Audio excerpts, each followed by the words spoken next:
Hello, everybody, and welcome. Today, I am joined by Kat Lowers, who is a financial planner at Colmore Partners. Kat, hello and welcome to the podcast. Hello, Ed. Thank you for having me. No, my absolute pleasure. We're going to dive straight into to learning more about you and your background and everything to do with your career as a financial planner today. Really, just dig in and learn more about your world.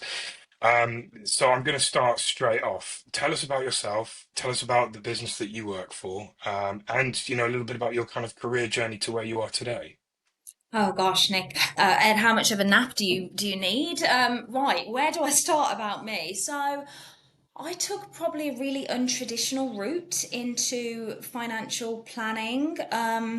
So yeah, I'm a financial planner. So first and foremost, I work for Colmore Partners. We are a growing business. We're independent and we're based in Birmingham City Centre. And essentially what we do is we help people make sense of their money. We listen to them, we take all of their goals, their aspirations, and we put those into a plan for them. And at the forefront of what we do is long term relationships over everything. We're employee owned, which is quite important to mention actually. So that is quite crucial. And I say this to a lot of people that I meet because for us, that really underpins the work that we do. We've got no external stakeholders, nobody looking over our shoulder as such, telling us what we can and can't do. And that genuinely means that we can act in a way that we think is right for the clients. Colmore Partners started in 2021, and I have been there about 4 months into its inception, and we're just booming. We're doing great. I'm biased, obviously, because I work there, but yeah, we're a great little firm. So that's Colmore. Now, the boring bit about me. Yeah, I took maybe an untraditional route into financial planning, really. So I left school. I had great GCSEs, Ed, and I'll never forget. I went home and I told my parents that I wasn't going to college and I wasn't going to university. Now, I'm an only child, right? So their hopes and dreams hinged on my shoulders. And when I told them this, the look that came across their face was just of shame, shock, horror, and it was awful because at the time, back when I left school, the traditional route was you went to college, you went to university. So that's not what I done at all. I done a business administration apprenticeship. And, like most people in financial services, they just fell into the industry. I just so happened to get placed in a financial planning firm. And really, I sort of worked my way around different things. I started out in commissions, I'd done a bit of credit control, and then I went into the advice side. I was senior advice support, I was a paraplanner, and then finally, the role that I'm in now. So I've worked my way through different roles, obviously learning as you go.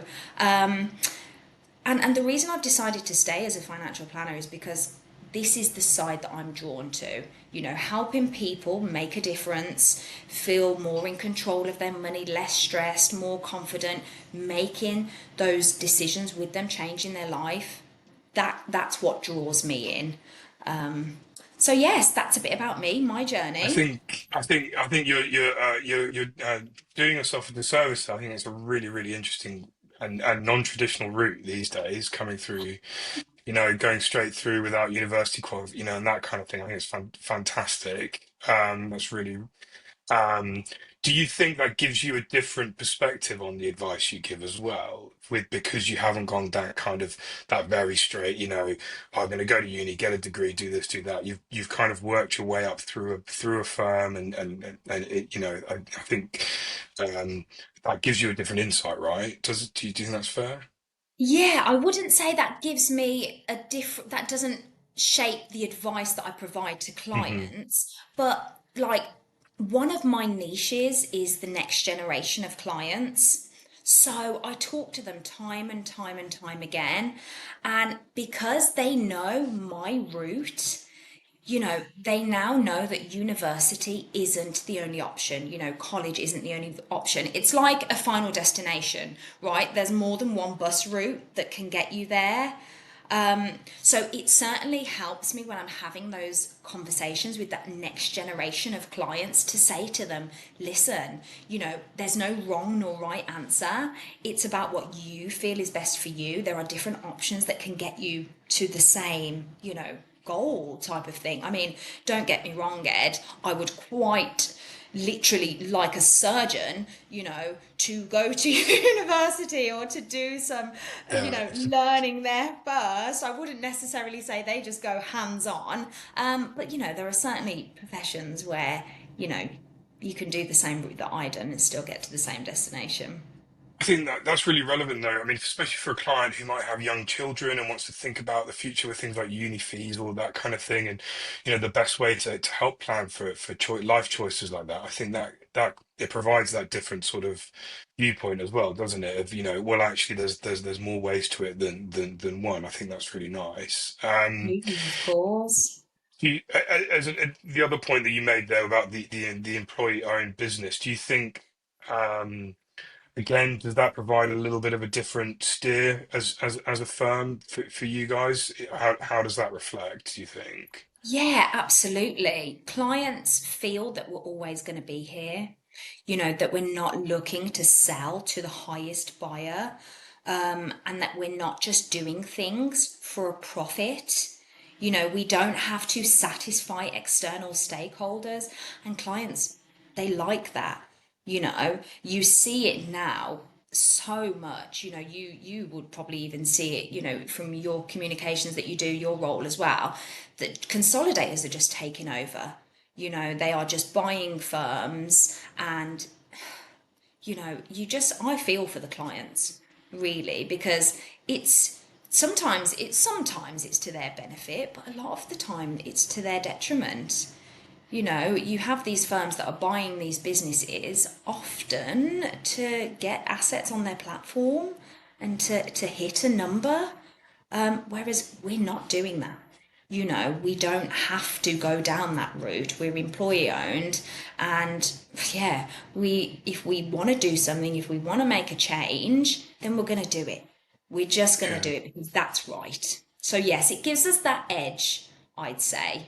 Yeah, it's really interesting. It differentiates, especially as you say, in the climate we're in now. And I suppose I mean, you might get some clients who are kind of not that fussed, but the world we live in, where everything is this kind of, there feels like a lot of things in life are consolidating, and that doesn't provide value for money and not just advice, and something that I think you're right, people will respond to. On the advice side, for the advice that you give, do you have a specialism? Are you kind of focused on a particular area, or what would you say? No, I don't specialize really. I'm much like the other advisors that work at Colmore. We're holistic financial planners, so we don't have a specialism. I would probably say I have a niche in the client that I look after. That's as close to a specialism as I've got, really. So, alongside all my usual clients, entrepreneurs, professionals, senior partners, business owners, etc., I really also focus on the next generation of clients. So, a lot of our next gen clients are wealthy in their own right, really. Given how the world has gone now, especially with inheritance tax, as part of the family gifting strategy, the kids will now be receiving their own sums of money. So I will look after those kids as well. But yeah, that's about as probably as, as specialist as it gets. But, it's great. You're sitting in front of these children, these younger clients who are starting to, they've received this wealth. They too want to build wealth. They want to do things properly from the get go. And it's so nice to see. And they're just so engaged. And, obviously I'm blanketing this, but they just, yeah, I think maybe a bit of social media as well, but some of them they just get it. So yeah, it's really nice. But yeah, no specialism, but that's my niche. I think it's really no, it's really interesting. I think we talk a lot about this kind of intergenerational um, transfer of wealth because we talk about the kind of baby boomer generation and that kind of thing, and they've worked hard all their lives and they now want to pass that on. They want to ensure that their kids are kind of just not looked after, but the right things kind of happen. So I think it's really important message to get across, isn't it? That we everybody has to look at it, and also kind of millennial cohorts now are starting to earn a bit more money, and actually I reach that point where they think, well, actually I need to make some decisions now about the future, don't they? There's and being able to talk to those people in an honest way, I think is really important, isn't it? Yeah, absolutely. Especially those who are now being given that wealth as well. Historically, you would find that parents would die, right? And some kids wouldn't even know the level of wealth that their parents had. And they have been left looking after this wealth, the custodian with this large sum of money, and the amount of worry and fear that that can bring. It can cause mismanagement, it can cause feelings of, worry, being overwhelmed. And what we're saying to our clients now, especially with the changes that have gone on, is start the conversation earlier. Don't leave it so that, you pop your clogs and they're just all of a sudden left with these massive amounts of wealth. They've got not a clue. Get them in the room sooner, have the conversations, get them in front of me so we can start to build that knowledge. We can start to bridge that gap. We can start to put things in place, get them prepared for that eventual stewardship. But yeah, it is so important to get them in early and to engage with the younger people. I see that so many take to social media, which is good when the source is good.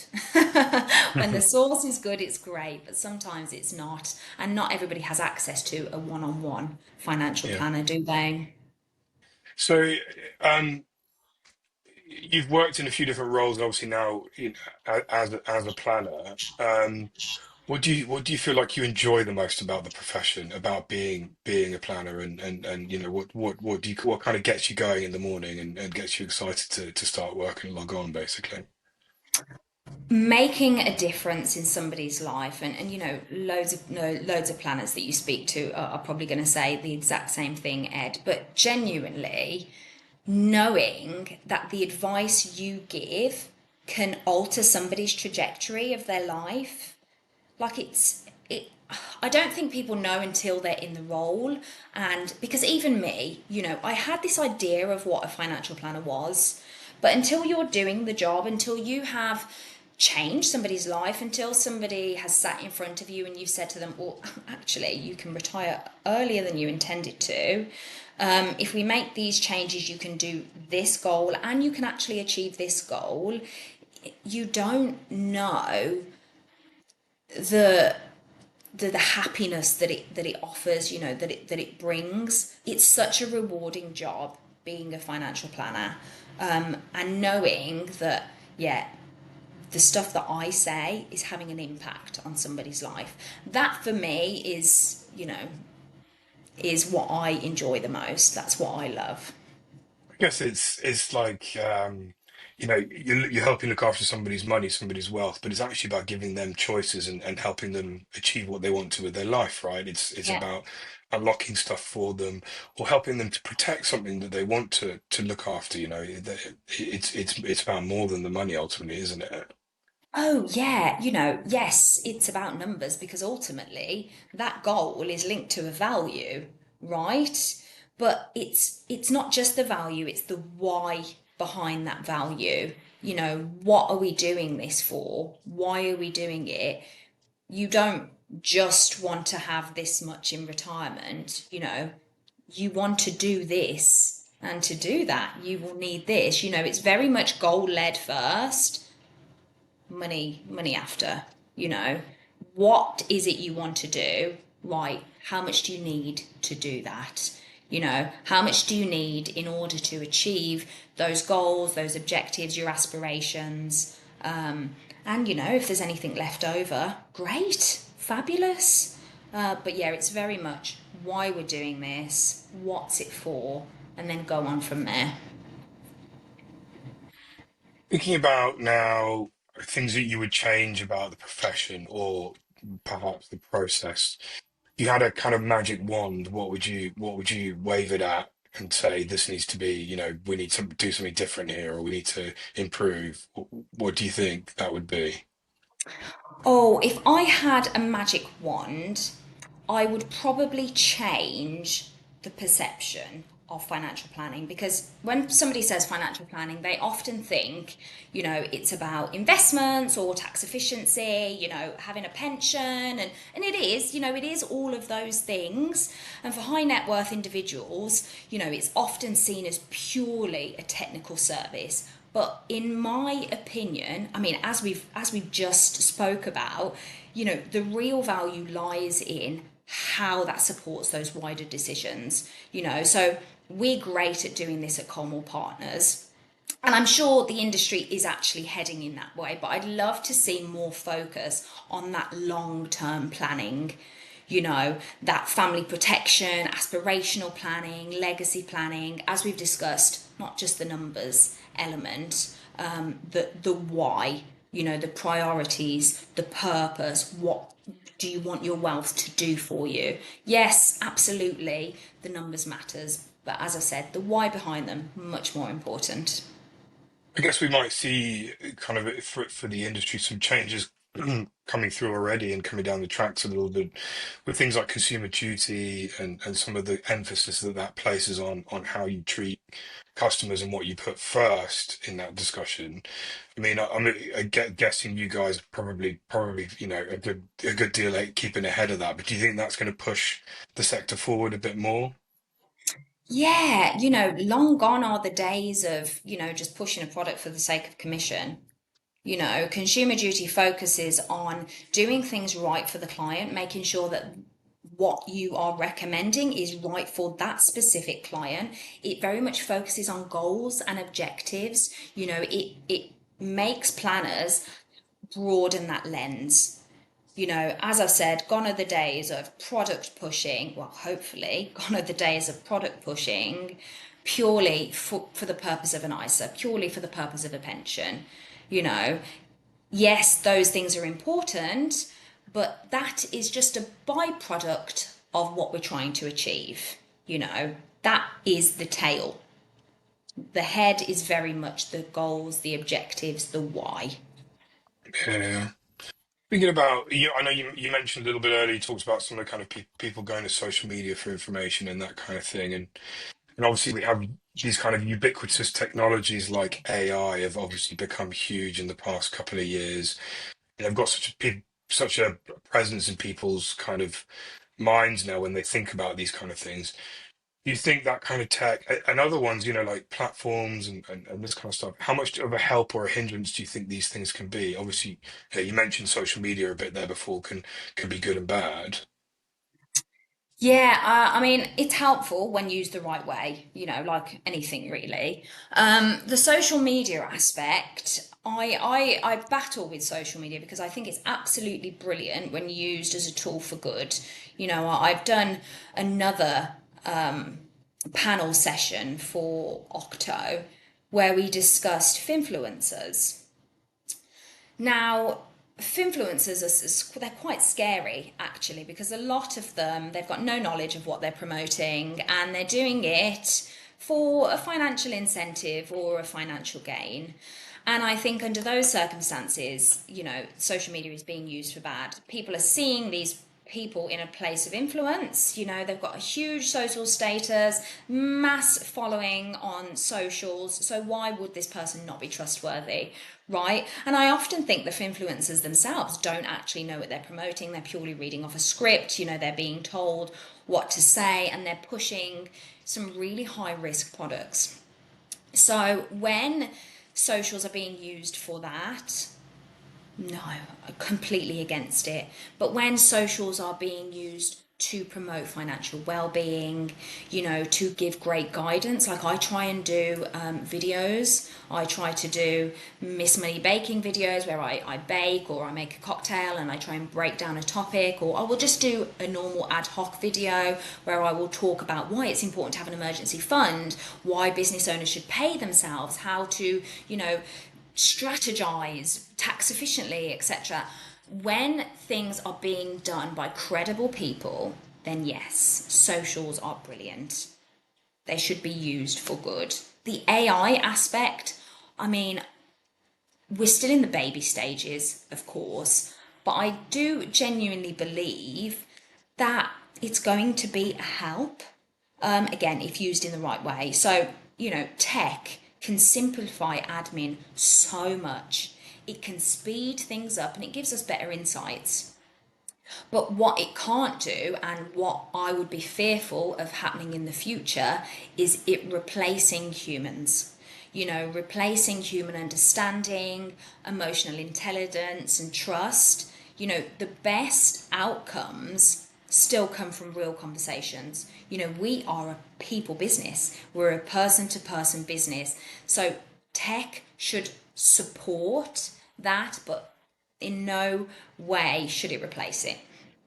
Yeah.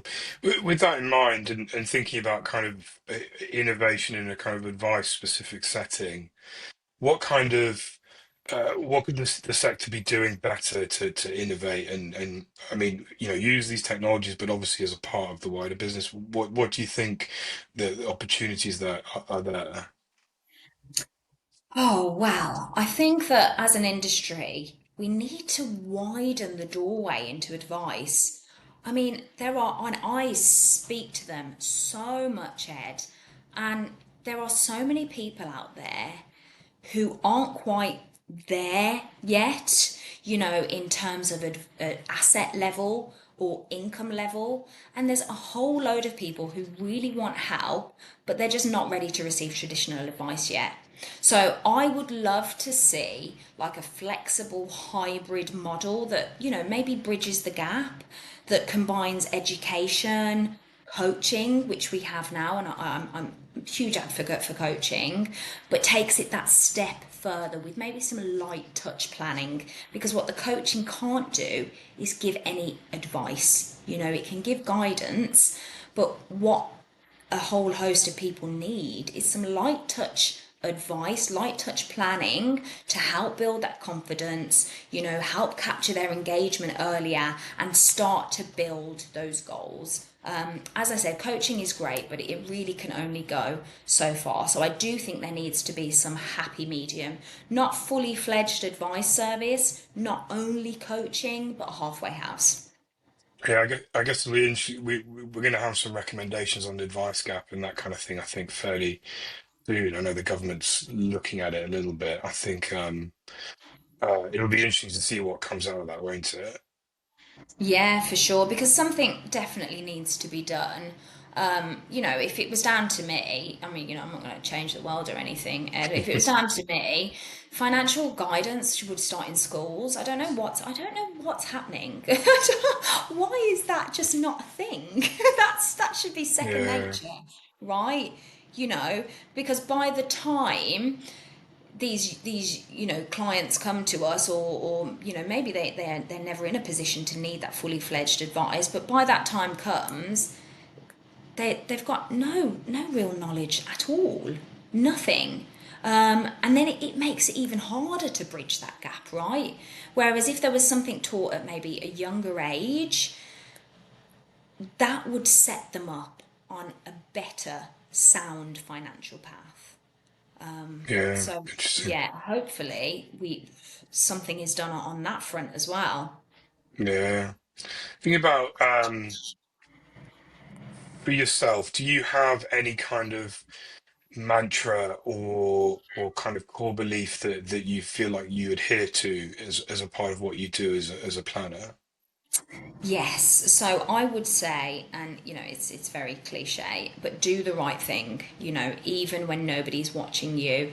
And that's how I work. This job is all about trust, and that comes from doing what you say you're going to do, even if nobody is watching you.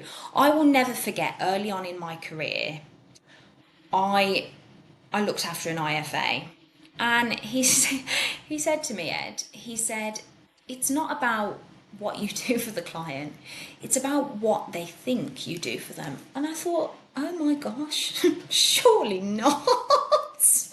Surely that there's a better way of doing things than that. And I always do the mom test, right? So I always think, would I treat my mom like this? I absolutely adore my mom. She's brilliant. And if I act how I would act for my mom if I was her financial planner, then I know that I'm going to do the right thing always. So I always do the mom test. That is a sound rule to live by. I would say that for sure. Especially because you're an only child too. There's a lot of Yeah. expectation. Yeah. Like you said earlier. Well, as a fellow only child, I am aware. But yeah. Thinking of that actually. Uh, is there anybody who's kind of been the biggest influence on your career? Anyone who you'd kind of single out for praise, or even some example of something to avoid? I don't know. What has been a big influence? Who has been, or what has been a big influence on your career? I would say, I mean, there isn't one specific person, who's been of influence, but there's been a few different people, really. It's been a mix of the people that I work for, especially where I am now at Colmore Partners. So the directors, the managers, but also, I've had mentors as well, and my colleagues, clients too. Every experience that you have teaches you something, right? But probably I will say that the clients that have opened up to me, challenged me, trusted me over the years, they've probably shaped how I work now more than they realise. But yeah, I wouldn't necessarily say there's been one specific person. That being said, and I don't want to make his head big on this on this chat, Ed. But so Richard Meek, who is the owner of Colmore Partners, he is he's a great financial planner to work for. And when I see him doing what he's doing, I think that is what I aspire to. That is a great financial planner, not just a financial planner, a leader. He really is, yeah, I don't want to put him on a pedestal too much, but he's a great person to work for, and he genuinely cares about all of the staff, and really making sure that they themselves flourish into what they can be. And also in his role as a financial planner and director, making sure that he's just doing the right thing time and time again. So it's so great to be able to work alongside him and learn from him, because planners like him are not too, easy to come by. Again, that being said, all the planners at Colmore Partners are like that. They're all phenomenal. Great. And obviously, we spoke. Talked a little bit earlier about your kind of uh, your route into the business and becoming a financial planner. If you had to give a piece of advice or to somebody who was thinking about a career in it, or maybe even changing careers, to come and work in the sector, what piece of advice would you give them? What would you say? So when I first started out as a planner, so Simon Holt, one of our directors, he said to me, and this will always stick with me, he said to me, Kat, you've got two ears and one mouth. He said, you need to listen more than you speak. And that really has taken me so far in life, because if you listen to clients, you genuinely listen to what they say, ask good questions once you've heard them, that makes them feel understood. And if you then give them advice that fits their life, their goals, what they want, you'll go very far. So I'll never ever forget that piece of advice. Two ears, one mouth. Definitely something to live by, like, as a podcast host, I can tell you. Um, Yeah, it uh, is because often, and I've seen it before, planners will go in and they'll just ramble, ramble, ramble, ramble. And it's like you're not the star of the show here. In fact, this client is the star of the show. Let them do the talking and then, not you lead that entirely. Let them do the talking. You ask questions as and when needed. But I suppose, that's sort of easier said than done, isn't it? Sometimes clients can be quite closed off to you. So you do feel like you need to sort of ask them open questions to engage them. But once you've got them engaged, this needs to just stay stum for as long as possible. yeah, I guess it's really understanding them and where they come from, right? And that you can help interpret what they really want ultimately, because that's what and then you give them what they really want, and that's the kind of the golden ticket to happy Yeah. client, happy advisor, I guess, isn't it? Yeah, even silly stuff like, I'll make little notes of, dogs' names or where they've gone on holiday or stuff because that's me listening to them. And I'll mention that the next time I've seen them and they're like, "Oh, I didn't think you'd remember that." So it just shows them that you care. But yeah, Brilliant. absolutely crucial. That's my one piece of advice. Great. And just to finish off, and this can be inside or outside of kind of the sphere of financial planning. Um, what inspires you, and what at the end of the week, and you look back and you think, yeah, that was brilliant. What do you think is that motivation for you? So, with regards to outside of the industry, probably I would say, well, you know what, even inside of the industry, people that create things, right? Like, for example, Colmore Partners was started, 2021, and it was just an idea, right? Richard and Wendy had this idea and they started out small, and look at us now, you know, and that is so inspiring that you can take an idea and you can start to make steps towards that idea, and you never know where it's going to go. I always think about Ben Francis, Gymshark. He, as probably everybody knows, he started in his garage just sewing some stuff by hand, and he got a little sewing machine. Now, that started off as an idea. That is so inspiring that you can think of something and then with continual progression, consistency, commitment, it can take you so, so far. I just think, Yeah, wow. brilliant. Well, I think that just about wraps us up for this edition of Advisor Insight. Kat, it's been phenomenally interesting to hear your story.